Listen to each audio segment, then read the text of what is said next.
نبی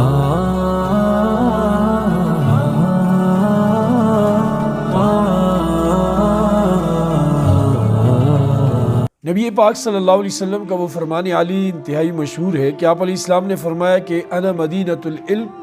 و علی بابھا، کہ میں علم کا شہر ہوں اور حضرت علی اس شہر کے علم کے شہر کے دروازے ہیں۔ اب جو بندہ آنا چاہے تو اسے چاہیے کہ وہ دروازے سے آئے، یعنی کوئی علم حاصل کرنا چاہتا ہے تو وہ علی کے در پر جائے۔ حضرت علی رضی اللہ تعالیٰ عنہ کا عالم الناس ہونا، افہم الناس ہونا، اشجع الناس ہونا مسلم متفق علیہ ہے۔ تمام مکاتب فکر اس بات پر متفق ہیں کہ امت محمد صلی اللہ علیہ وسلم میں علی سے زیادہ عالم بڑا کوئی نہیں، علی سے بڑا فہم رکھنے والا کوئی نہیں، اور علی سے زیادہ بہادر بھی کوئی نہیں۔ حضرت علی رضی اللہ تعالیٰ عنہ کی علم کی یہ کیفیت ہے کہ حضرت عمر فاروق رضی اللہ تعالیٰ عنہ حضرت علی کو تمام مسائل میں اپنے ساتھ رکھا کرتے تھے، اور غالباً عبداللہ ابن مسعود کی روایت ہے یا کسی دوسرے کی، یا عبداللہ ابن عمر کی روایت ہے کہ کان عمر یتعوذ باللہ، کہ حضرت عمر رضی اللہ تعالیٰ عنہ اللہ کی پناہ مانگا کرتے تھے ایسے مشکل مسائل سے، لیس فیہا علی، کہ جن میں علی نہ ہو، کہ مسئلہ پیش آ جائے اور علی موجود نہ ہو، ایسے مسائل سے حضرت عمر رضی اللہ تعالیٰ عنہ پناہ مانگا کرتے تھے۔ اور حضرت عمر کا یہ قول تو زبان زد عام ہے کہ لولا علی لہلک عمر، کہ اگر علی نہ ہوتے تو عمر ہلاک ہو جاتے۔ اس کے پیچھے کئی واقعات مورخین نے، مفسرین اور محدثین نے ذکر کیے ہیں۔ یہ حضرت علی رضی اللہ تعالیٰ عنہ کا مقام تھا۔ اور حضرت عبداللہ ابن مسعود فرماتے ہیں کہ حضرت علی رضی اللہ تعالیٰ عنہ ظاہر اور باطن دونوں کے عالم تھے، یعنی قرآن مجید اس کے ظاہری علوم سب سے آگاہ تھے، اس کے باطنی علوم سے آگاہ تھے، شریعت کے ظاہری علوم، شریعت کے باطنی علوم، یہ سب حضرت علی رضی اللہ تعالیٰ عنہ کی دسترس میں۔ اب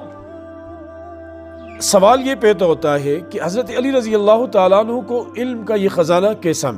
ملا؟ اس سے پہلے یہ بھی سمجھے کہ کسی بھی علم کی بنیاد اس کے گرامر، اصول و ضوابط پر ہوتی ہے۔ تو عربی کے گرامر کے بانی بھی حضرت علی رضی اللہ تعالیٰ عنہ ہیں، یعنی کہ جتنا بھی ہمارا علم ہے عربی کا،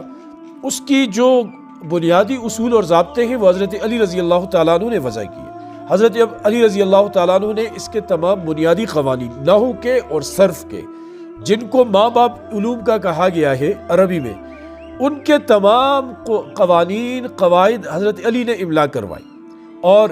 اسم، فعل، حروف کی تمیز، اس کی اقسام، وہ تمام چیزیں حضرت علی نے لکھی۔ حضرت علامہ ابو الحسن ندوی علیہ رحمہ لکھتے ہیں کہ واقعہ لکھتے ہیں، اس کا مختصر خلاصہ یہ ہے کہ حضرت علی پریشان تھے ایک مرتبہ اپنی حکمرانی میں، اور ابو الاسود ان کے پاس آئے اور عرض کی کہ امیر المومنین آپ کو پریشان دیکھ رہا ہوں۔ تو حضرت علی رضی اللہ عنہ نے فرمایا کہ میں پریشان اس بات سے ہوں کہ آپ کے شہر کے لوگ عربی غلط بولتے ہیں، وہ فاعل مفعول کی تمیز نہیں کرتے، انہیں یہ نہیں سمجھ آتی کہاں پر ضمہ پڑھنا ہے، کہاں پر فتح پڑھنا ہے۔ اور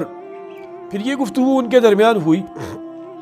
اور حضرت علی رضی اللہ تعالیٰ عنہ نے پھر جب دوسری دن ملاقات ہوئی تو ان کو ایک کتابچہ دیا جس میں تمام بنیادی اصول، ضابطے لکھے ہوئے تھے۔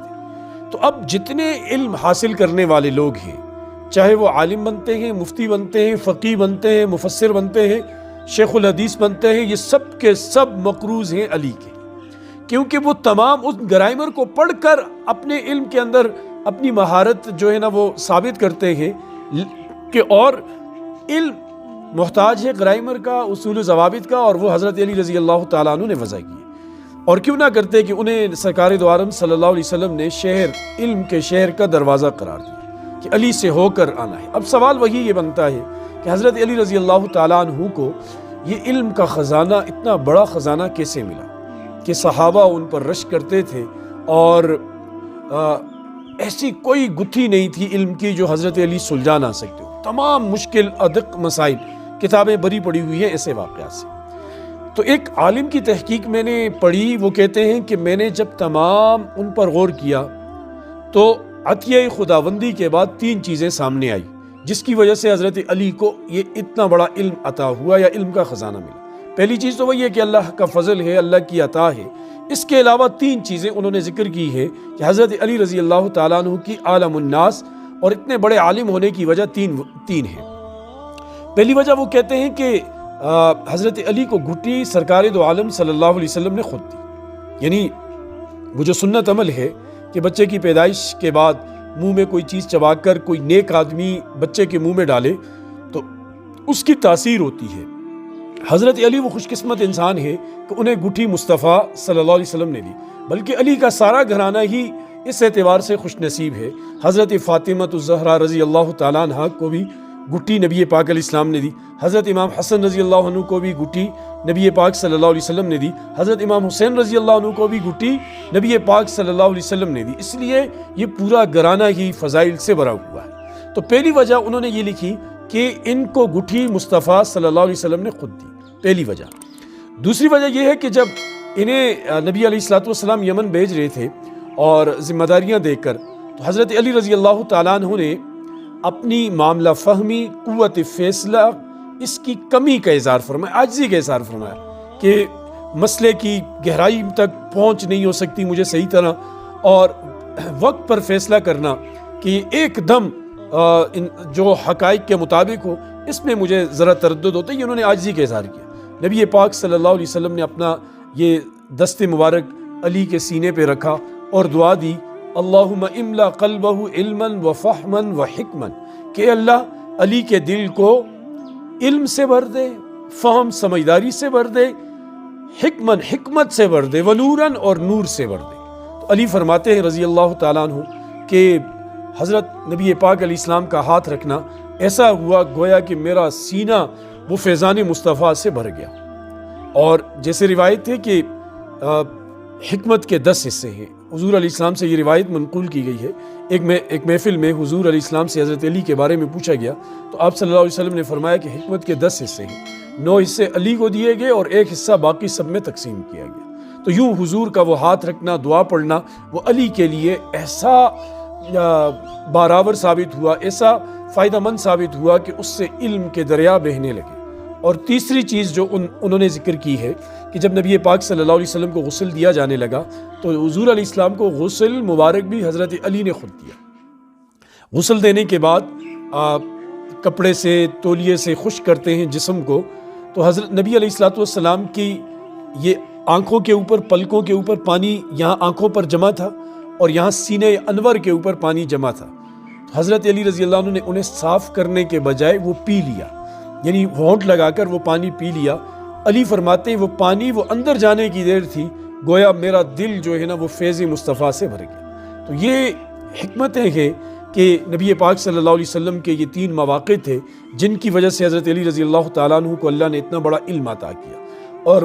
بزرگوں کے تبرکات میں برکت ہوتی ہے اور نبی علیہ الصلوۃ والسلام کے تبرکات وہ تو انتہائی اہمیت کے حامل ہیں۔ حضرت خالد بن ولید رضی اللہ عنہ کے بارے میں آتا ہے نا کہ وہ جب جنگ پر جاتے تھے تو وہ اپنی پگڑی میں نبی پاک صلی اللہ علیہ وسلم کے بال مبارک رکھ کے جاتے تھے۔ وہ ایک موقع پر گئے تو شکست ہونے لگی، حضرت خالد کے پاؤں اکھڑنے لگے گویا کہ،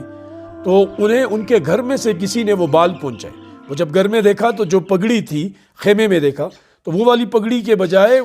خالد دوسری پہن کے چلے گئے تھے، وہ بال مبارک وہی تھے۔ وہ جب خالد کے پاس آئے، خالد نے اپنی خود میں انہیں رکھا تو پھر جنگ کی حالت ہی بدل گئی۔ ایسا ہے انسان عقیدت رکھے تو یہ چیزیں انسان کو بڑا فائدہ دیتی ہے۔ اللہ ہمیں سمجھ کی توفیق نصیب فرمائے۔